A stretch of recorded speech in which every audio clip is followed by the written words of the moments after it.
اللہ تعالیٰ قرآن پاک میں فرماتا ہے سورہ المائدہ میں یا ایھا الذین آمنوا اتقوا اللہ وابتغوا الیہ الوسیلۃ وجاہدوا فی سبیلہ لعلکم تفلحون۔ اے ایمان والو، تمہیں تقویدار بننے کے لیے، پرہیزگار بننے کے لیے، متقی بننے کے لیے وابتغوا الیہ الوسیلہ، ایک پیر کامل کا وسیلہ تھامنا ہوگا، وجاہدوا فی سبیلہ لعلکم تفلحون، اور وسیلہ اس لیے تھامنا ہوگا تاکہ تم کو فلاح اور بہبودی کا راہ ملے۔ پہلے اللہ تعالیٰ نے فرمایا یا اے ایمان والو، ایمان والوں سے مخاطب ہے، اور ایمان والے کون ہیں؟ ایمان والے وہ ہیں جس کے دل میں آقا علیہ الصلوۃ والسلام سے محبت ہے۔ ایمان والے وہ ہیں جو آقا کو حاضر و ناظر مانتے ہیں۔ ایمان والے وہ ہیں جو آقا سراپا نور ہے مانتے ہیں۔ ایمان والے وہ ہیں کہ آقا کا سایہ زمین پر نہیں گرا بلکہ آپ کا سایہ ہم غلاموں کے اوپر ہے۔ ایمان والے وہ ہیں سایہ زمین پر نہیں گرا لیکن وہ سایہ بن کر ہم غلاموں کے اوپر ہے۔ اسی لیے ہم غلاموں کا ایمان مضبوط ہے، اسی لیے ہم سنیوں کا ایمان مضبوط ہے، اور قیامت تک سنیوں کا ایمان مضبوط رہے گا۔ کیوں؟ اس لیے کہ ہمارے آقا سایہ بن کر ہمارے اوپر کرم فرما رہے ہیں، اور جب تک قیامت تک آقا علیہ الصلوۃ والسلام کا کرم ہم عاشقوں کے اوپر، ہم سنیوں کے اوپر بنا رہے۔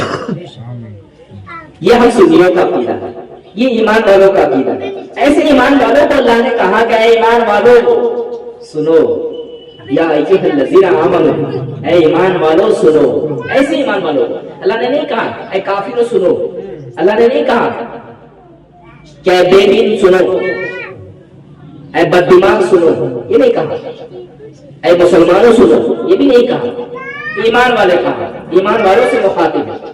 تو میں نے ایمان والوں کا حوالہ آپ کو دے دیا کہ اصل ایمان والے یہ ہیں، اور یہ جو ہے ایمان والے، یہ ایک ایمان والا ایسے ہے، ایک ایمان والا ایسا ہے جس کا دل مردہ سے زندہ ہو جاتا ہے۔ ایک ایمان والا ایسا ہے، یعنی ایمان والا ہے، کامل ایمان والا وہ ہے جو پیر کامل کا دامن تھام لیا ہے، وہ کامل ایمان والا ہے۔ ایمان والا ہے، ایمان والا کا میں پہچان آپ کو دے دیا کہ یہ ایمان والوں سے اللہ تعالیٰ مخاطب ہے، ایسے ایمان والوں سے۔ اب کامل ایمان والا کون ہے؟ کامل ایمان والا وہ ہے جس کے دل میں اللہ رسول کا ذکر پہنچ جائے، جو پیر اولیاء کے دامن کو تھاما ہے، وہ کامل ایمان والا ہے۔ کیونکہ وہ پیر کامل کے دامن میں آنے کے بعد، بیعت حاصل کرنے کے بعد، مرید بننے کے بعد، پیر کامل جو ہے اس کو ایک وظیفہ دیں گے جو اللہ رسول کا ذکر، اور وہ وظیفہ، وہ ذکر جب اس کے دل میں پہنچے گا تب اس کا دل مردہ سے زندہ ہو جائے گا، پھر وہ کامل ایمان والا ہو جائے گا۔ تو کامل ایمان والا بننے کے لیے اللہ تعالیٰ نے اس دنیا میں انسانوں کو بھیجا، لیکن انسان صرف جو ہے دنیا میں جو ہے اپنے طریقے کے مطابق جی رہا ہے، اللہ کے حکم کے مطابق، رسول اللہ کے حکم کے مطابق، اولیاء کرام نے جس راستے پہ چلے اس طریقے کے مطابق نہیں چل رہے، اس حکم کو نہیں مان رہے۔ اگر ماننا ہی ہے واقعی میں آپ مسلمان ہو تو پھر اللہ کا حکم کو سب سے پہلے ماننا ہوگا۔ اللہ نے کہا کہ ایمان والو تمہیں ایمان لانا ہے، کس پر لانا ہے؟ یا ایھا الذین آمنوا آمنوا باللہ ورسولہ، اے ایمان والو، اے ایمان والو، تمہیں اپنے ایمان کو مکمل کرنے کے لیے پھر ایمان لانا ہوگا۔ اب بتائیے، علماء حضرات آپ کو یہ نہیں بتاتے کہ ایمان والوں کو اللہ نے کہا کہ ایمان والوں پھر ایمان لاؤ، کہیں گے کہ نہیں، ایمان والے کے لیے کہا گیا وہ دوسری بات ہے، لیکن دوسری بات نہیں ہے، یہ کوئی الگ بات نہیں ہے۔ ایمان والوں کو اللہ تعالیٰ نے کامل ایمان والا بنانے کے لیے اللہ نے کہا، پھر دوسری آیت کی طرف آپ کو جانا ہوگا. یہ آیت میں اللہ نے کہا یا ایھا الذین آمنوا آمنوا باللہ ورسولہ، اے ایمان والو اپنے ایمان کو مکمل کرنے کے لیے پھر ایمان لاؤ. اب دوسری آیت میں آپ کو جانا ہوگا یا ایھا الذین آمنوا اتقوا اللہ وابتغوا الیہ الوسیلۃ وجاہدوا فی سبیلہ لعلکم تفلحون. اے ایمان والو تمہیں تقویدار بننے کے لیے، پرہیزگار بننے کے لیے، متقی بننے کے لیے، فلاح بہبودی کی راہ پر چلنے کے لیے، میرا قرب حاصل کرنے کے لیے، میرا نزدیک ہونے کے لیے، میرا دوست بننے کے لیے تم کو میرا دوست کا سہارا لینا پڑے گا. اللہ کا دوست کون ہے؟ اولیاء اللہ ہے، پیر طریقت ہے، اللہ کا دوست ہے، غوث و خواجہ ہے، بلغ دین ہے. تو ان کے دامن میں آنے کے لیے اللہ نے یہ فرمایا کہ ایمان والو اپنے ایمان کو مکمل کرنے کے لیے پھر ایمان لاؤ. تو کس پر لاؤ گے؟ کسی مولوی کے اوپر نہیں، کسی مسجد کے امام صاحب کے اوپر نہیں، کسی مدرسے کے جو ہے صدر صاحب کے پاس نہیں، بلکہ پیر طریقت کے پاس. اللہ نے کہا کہ پیر طریقت کا اشارہ کیا کہ آپ کو پیر طریقت کے پاس جانا ہوگا، ان کے اوپر آپ کو ایمان لانا ہوگا، یہ کہہ کر کہ آپ جو ہے اللہ رسول کے اوپر ہم ایمان لاتے ہیں اور وسیلہ آپ کا پکڑتے ہیں.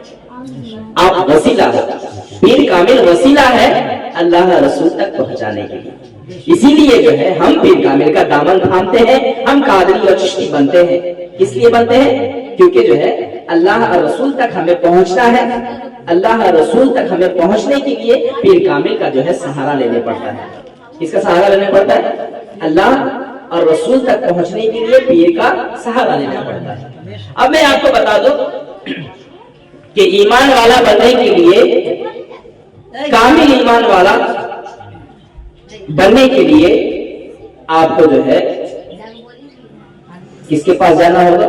پیر طریقت کے پاس جانا ہوگا، غوث اعظم کے گھرانے والے کے پاس جانا ہوگا. چاہے وہ عورتیں ہو، مرد ہو، بوڑھے ہو، جوان ہو، سب کے لیے یہ ایک ہی حکم ہے کہ آپ کو ایمان والا بننے کے لیے، ایمان والا کون ہے؟ کامل ایمان والے پیر طریقت ہے. کامل ایمان والے پیر طریقت ہے، ان کے پاس جا کر جو ہے آپ کو کامل ایمان والے بننا ہے. اور صرف ایمان والے اگر بننا ہے تو سنی عالموں کے پاس جانا ہے.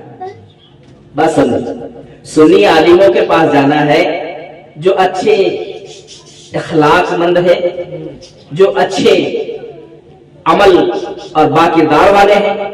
ایسے علماء حضرات کے پاس جائیں گے تو وہ ہمیں جو ہے آقا علیہ الصلوۃ والسلام کے شان بیان کریں گے اور جو ہے نبی کا عشق بیان کریں گے، اور وہ سن کر جو ہے آپ بھی عاشق رسول بن جائیں گے، آپ ایمان والے بن جائیں گے، آپ کا عقیدہ درست رہے گا.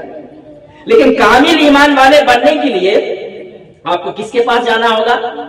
کامل ایمان والے جو پیر طریقت ہے وہ خود کامل ایمان والے ہیں، وہ کامل ایمان والے بناتے ہیں.